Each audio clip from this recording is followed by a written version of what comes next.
Hello, welcome back to, no, we're not gonna do that. What a ride it has been for Nic Olandria, or Nicholas Van Steenberg and Olandria Carthen. If you're a subscriber of mine, this is probably something new to you. Usually on my channel, I talk about Portland lifestyle, a little bit of food stuff, content creation, marketing, web design, business, like casual things, right? Never really about reality TV shows. But this particular couple, these two people, Nic and Olandria, really captivated me this year. So here's a little backstory on how I got interested in this couple, and then I will talk about, I actually have notes. Before I get started with the first section on their branding, marketing lessons, all of that stuff. A little bit of disclaimer. One, I have a stammer, and two, I talk with my hands a lot. So just so you know, that will be happening throughout this video. But before I get started on the first section, I want to talk about how I got involved in this couple, in this show in the first place, right? But I first had surgery over the summer in August in New York City. I was in the hospital for days and I was bored, right? So I was scrolling through my YouTube, and even prior to that, I actually saw a couple of videos, one on colorism and then another one on featureism, and another on something related to Olandria and Shelley as it relates to colorism and how Black women are treated on reality TV shows. I kept seeing Olandria, her name, her face everywhere. And then that led, the algorithm kept feeding me more commentary on Olandria. And then eventually commentary on Nicolandria, which is Olandria and Nic. So I was watching it, and there was a lot of backstory, a lot of things that wasn't really clicking for me. So I was like, okay, I don't get the references of a lot of things. So I was in the hospital and I was like, you know what? Let me just watch the show and see what everyone is talking about, especially because one of the sort of responses from the commentary that I was hearing from the YouTubers that I watched, and they were sort of responding to the negative commentary, which was that Nic wasn't attracted to Olandria. So I wanted to sort of see it for myself, because I was like, okay, let me go and watch and see for myself and see if the negative hate is valid, Sometimes hate can be valid, or whether folks are simply hating on Olandria because of all the isms, okay? So I watched the show starting in the hospital in New York while recovering from surgery because I was bored, right? So I watched it the first time. This is how you know I became a Nicolandrian. When someone says the first time I watched it or the second time I watched, that's how you know, okay, you became a fan. But the first time I watched it in New York City, I was just watching it very skeptically because I was like, oh, I have to watch reality shows to understand references from YouTubers that I like and respect. Like, they have me watching a reality TV show. What is this?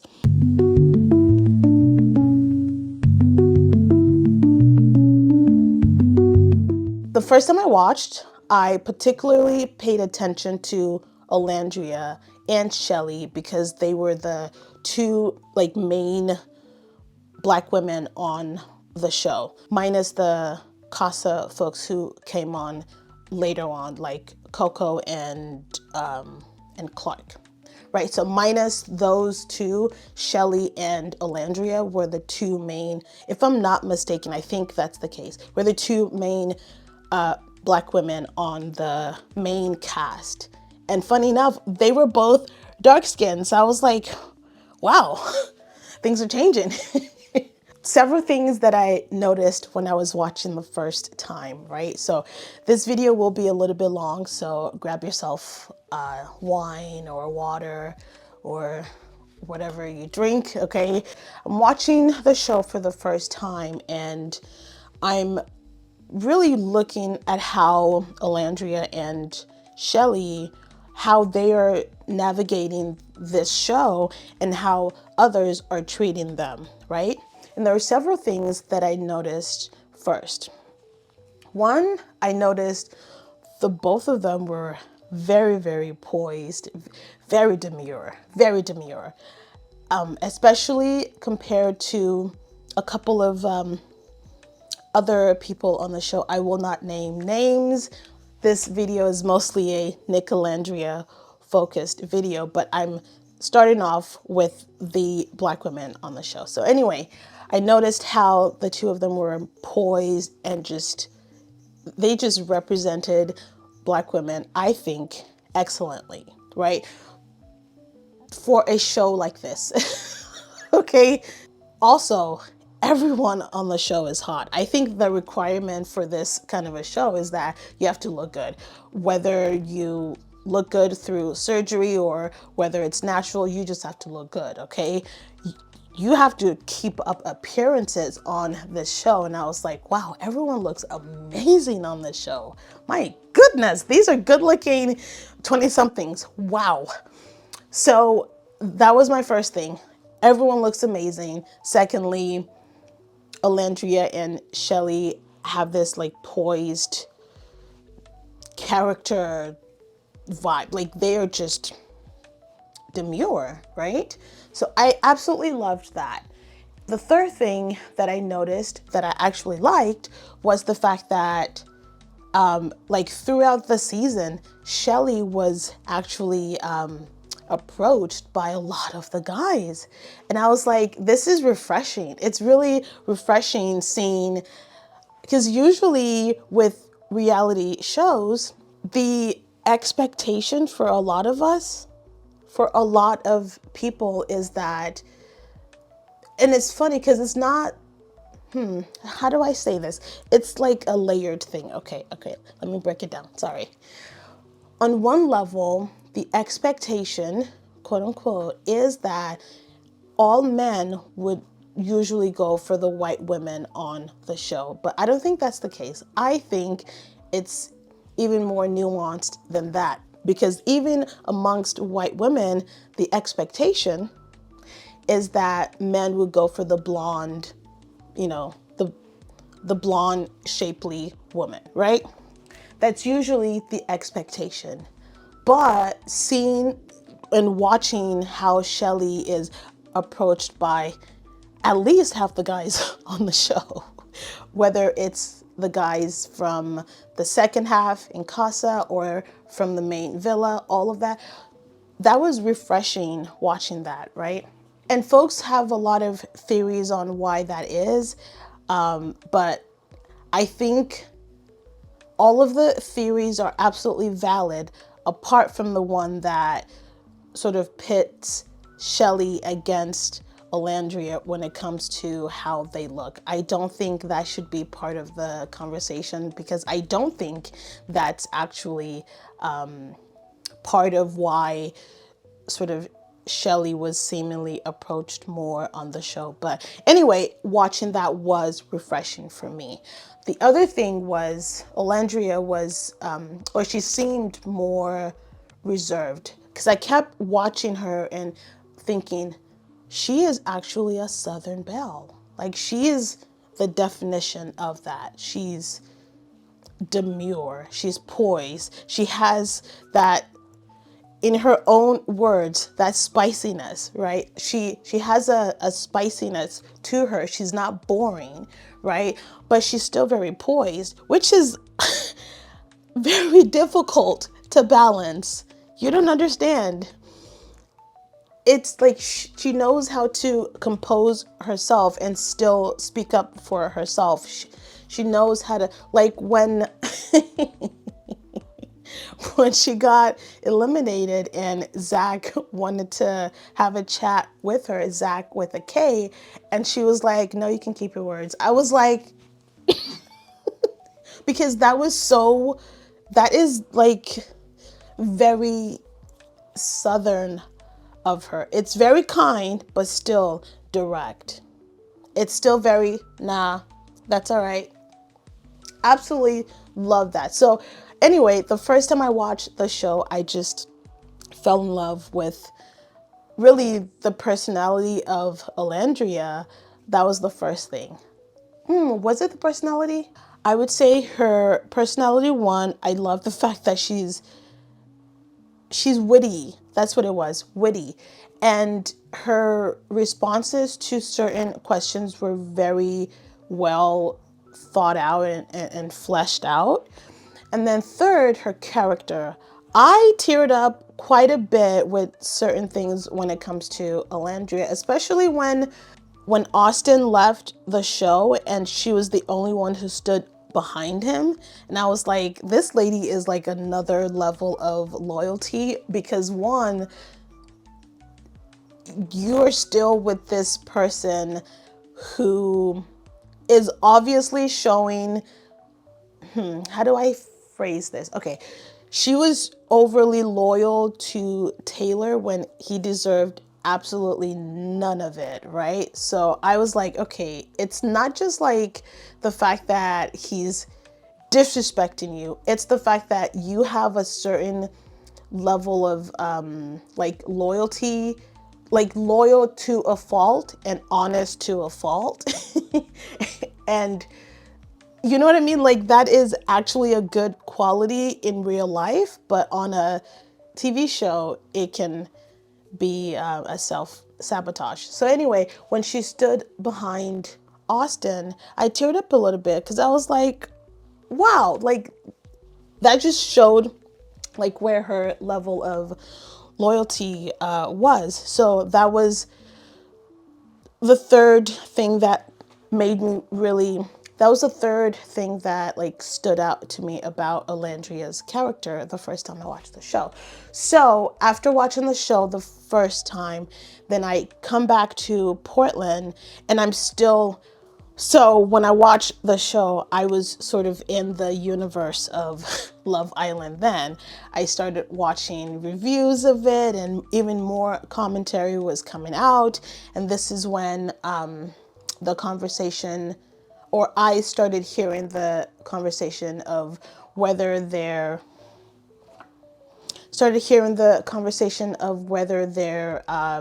relationship was real or not. And anyway, I will get more into all of that. So that's the backstory. I know this was long. I'm so sorry.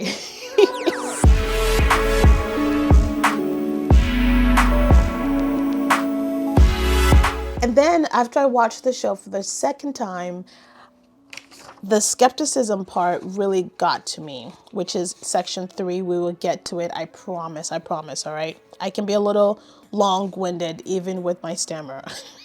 I don't know how I do it.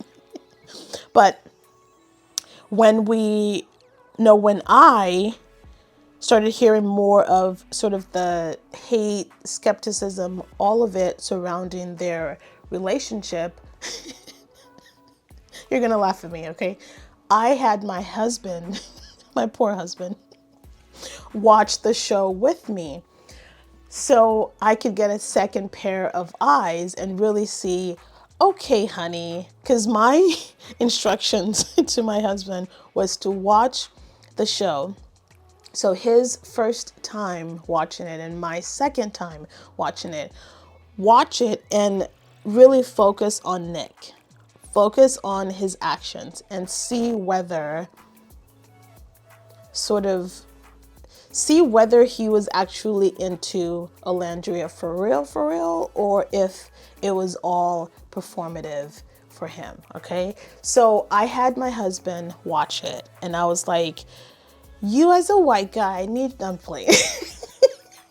But I was like, let me get a second pair of eyes on this and try to form sort of an opinion that's not so biased, because after I watched it the first time, I became a fan of Olandria, and I thought, okay, so anything I say from here on out will be very biased towards Olandria, and she ended up with Nick, at the end of the show. So I think it's fair that I have someone watch it with me, but I had my husband watch it with me, and that's still very biased, okay? Because my husband is biased towards me, and my husband is obviously very attracted to Black women, specifically this one only. Thank you very much.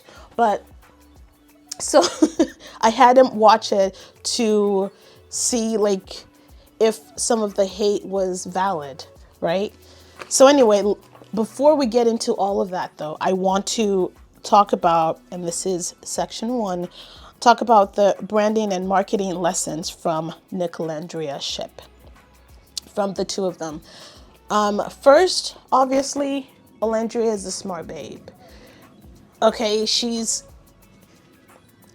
did not need college to validate the fact that she is intelligent as hell, but she still completed college. Sidebar, Olandria actually inspired me to go hard as hell with finishing my degree in business and marketing. Anyway, so why is this section important to me? I am actually the founder of Morse Creatives, which is a web design and marketing studio based in Portland, Oregon. So obviously I care about branding and marketing topics. So branding is storytelling. Branding is visual storytelling. A reality show is incredibly visual, especially with very hot people, because sex sells. Okay, we all know this. But they had an incredible story, one that isn't easily replicated, especially in reality TV show, especially in any kind of TV show, whether it's scripted or not. Storytelling it's really hard to create it, number one. Once you sort of create it with a formula, it's really hard to replicate that formula and make it successful. These are 3 levels of things that are really, really hard to do. But they seemed to sort of create their story so easily because, again, I'm biased. Because I think it was natural, right? There were several things that really kind of tug at the heartstrings, like really just that got us. Moments like when Olandria was cold and Nick took the shirt off his back to keep her warm. Little things like that gets women and men too. It is just kindness. It is just pure kindness, but especially kindness from a gentleman. Everyone loves a gentleman. And it's funny because Nick himself was sort of navigating this tightrope of a very freaky ass man from Florida, as well as a gentleman, right? And Olandria was navigating the tightrope of representing darker skinned Black women, right? But also she's spicy a little bit, She's a Southern belle, but she's spicy. She's direct a little bit without crashing out, without the extraness, without the fanfare, without anything else. She just had to be herself. And I teared up at another moment when she was leaving the villa, when she was like, I was really trying to find love, y'all. I actually believed her. I was like, oh my gosh, she actually went on a reality show to find love. Olandria, girl, no. I was just like, oh man, like I was I was crying. These shows, again, I don't watch these shows, but I was actually crying. And maybe I'm just emotional this year. I don't know. But it got me. She got me, right? I was actually crying. So anyway, the storytelling with these two really got a lot of us because they hit a lot of archetype that are sort of mainstays in reality in society already, like the gentleman who's very kind, who's thoughtful, all of those things. And then there's another thing that was sort of happening with the two of them, right?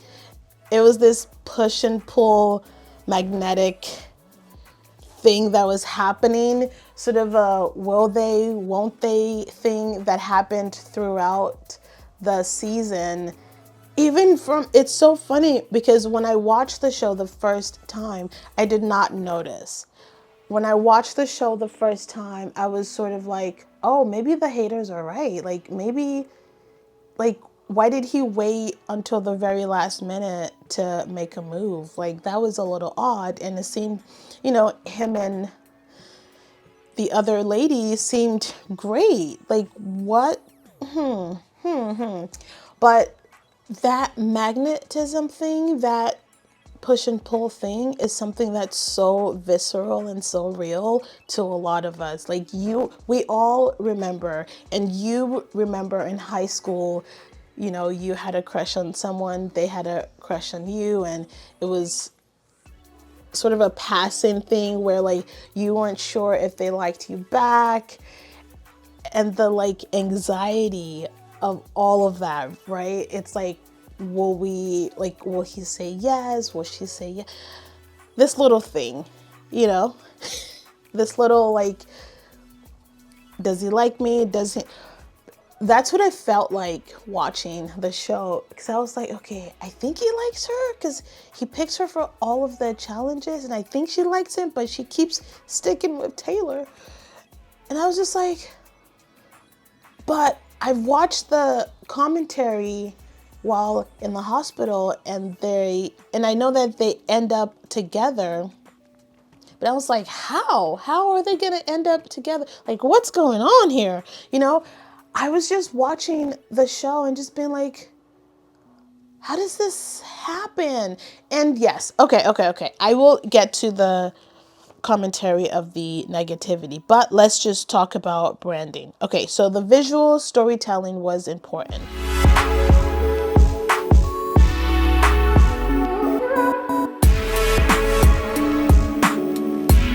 Another valuable thing with branding is consistency. Believe it or not, both Nic and Olandria have been consistent. Both consistent as individuals when they were coupled with other people. And now as a couple, they are the same people. So they are consistent. Nic is the same hyper funny kid from Florida. He's still that person that we thought was very likable, right? He's still the same. We still see him in the same light. Olandria, I think with her, we see more of her personality for sure. She's a lot funnier in, outside of the show than she was on the show, probably because of how the show was edited. But anyway, branding consistency is not just about, it's not just about your brand colors, right? The entire visual aesthetic needs to be consistent across all platforms, whether you're on YouTube, on Instagram, on TikTok, including on your website. Sidebar, if you need a website, you know who to hit up, okay? MorrisCreatives.com. That's the only ad you will see in this video. All right. So, at least for now, okay?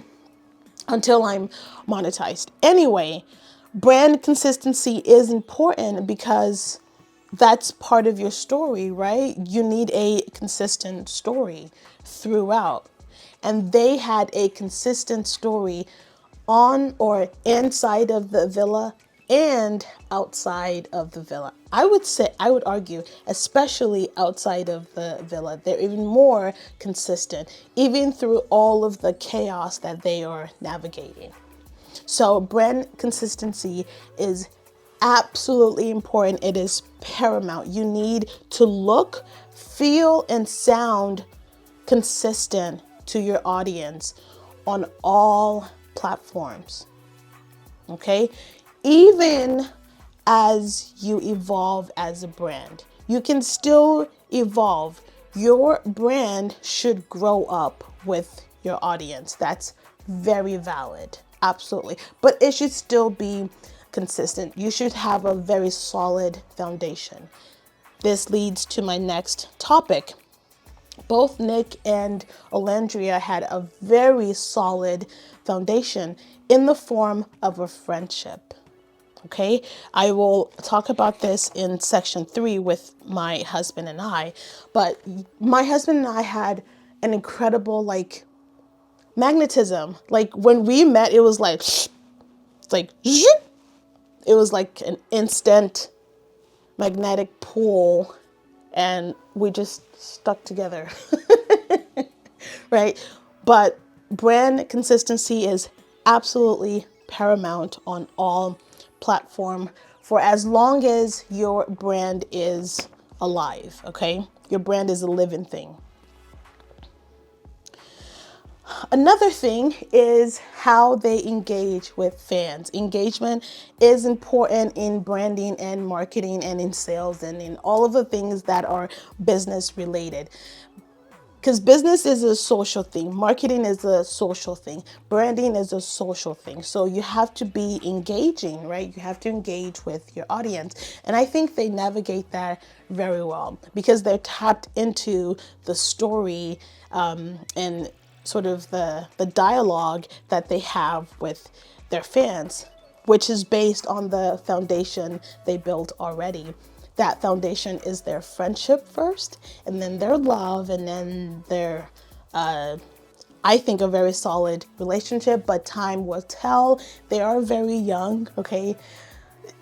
Like young love is, my husband and I met at 22 when we were both 22. We got married when we were 24. Young love, young marriage, young relationships, they can go through a lot. they can be a lot because when you're young, okay? You don't know a lot yet. You haven't lived long enough to learn enough about life and love and relationship and marriage and all of the things. So, young marriage and young relationships can be really, really difficult. But if you have a strong support system, you can coast just fine. And I think they have that. So anyway, they have incredible engagement with fans. They've got Nicolandria Nation, Van Carthens, which is hilarious. Like they have a full sort of an army, right? They have a full story and a dialogue with their fans. They are incredibly engaging with their fans. That is important in branding. And then the last thing I will say, especially this one is especially important for Olandria, is how strategic they are with red carpet events. It seems like in certain events, she shows up alone. She is sort of promoting herself. Sorry, I was like, what's the word? She's promoting herself as a burgeoning model, right? She is on the scene as a new influencer, not influencer in the same sense as, an Instagram influencer or a YouTube influencer, but more of on a larger scale, and I wouldn't say celebrity just yet, although I think she's just about there. But very much that's sort of the path she's heading, and it's very clear, especially with this new magazine cover. Okay, I will post everything on the side here, or I think it's over here. Anyway, you will see all of the media next to my head. So how they have navigated red carpets has been very strategic, and I think very, very smart, with branding Olandria as her own person and Nick as his own person as well. And then third, the two of them as a couple. I think it is really, really smart that they are not attached, especially as an interracial couple, because they can be so much sort of titillating commentary. Like, folks are very titillated by interracial couple. Maybe it's the skin color contrast, I don't know. But, you know, folks can be very invasive and very parasocial for sure when it comes to interracial couples they feel are sort of accessible. You have to, yes, very engage. You have to be very engaging with your audience, but still set very healthy boundaries with them without offending them. Like, it's very difficult navigating that. And sadly, there are some couples who fail to navigate that journey very well. And a lot of influencer couples have separated and have failed. I will not list anyone, but yeah, it really sucks seeing that happen. So I'm really happy that the two of them are sort of marketing themselves individually, and then third as a couple. I think that is important, instead of just marketing them as a couple and nothing else. So that was really, really smart of them, because, and it's part of the reason why when I first started YouTube, I had my husband on my channel a lot, and I've since removed him from the channel.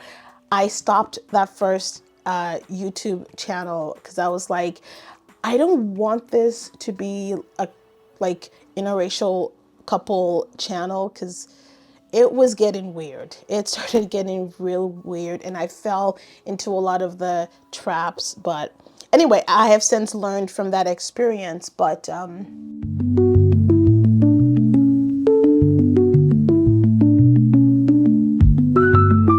this is something that I could actually use for my own marketing studio. So, one, use storytelling to build emotional connection. They did that effortlessly because they were lucky they were already on a show that was incredibly popular. All they had to do was just be themselves. So I think that's the main lesson. No matter what platform, how small or how large the platform you're on is, just be yourself, be your authentic self, and the right audience, the people who truly connect with you as a person and connect with your story, they will show up and they will support you. They will push through for you, like we see they do with Nic and Olandria. So if there's anything we can learn from these two incredible individuals, is that be your authentic self and let that authentic story show in your branding. Okay, I think I will end it here with part one of this video, because it has been more than half an hour. So I think I'm going to end it here with part one of this video. The next one will be a part two. Okay, so yeah, in part two, I will talk about how they have navigated fame, hate, and skepticism. And then in part three, I will talk about my personal reflection without projecting as it relates to my own 12-year interracial relationship. So that'll be part 2. If you enjoyed this video, please like, comment, subscribe. I'm almost at 500 subscribers. My goal is to be monetized by my birthday, okay, in January. So we will see what happens. If that can happen, that'll be really, really awesome. So please help me making that goal a reality. And with that, make sure you watch part 2 up near my head somewhere. And yeah, I will see you in part 2.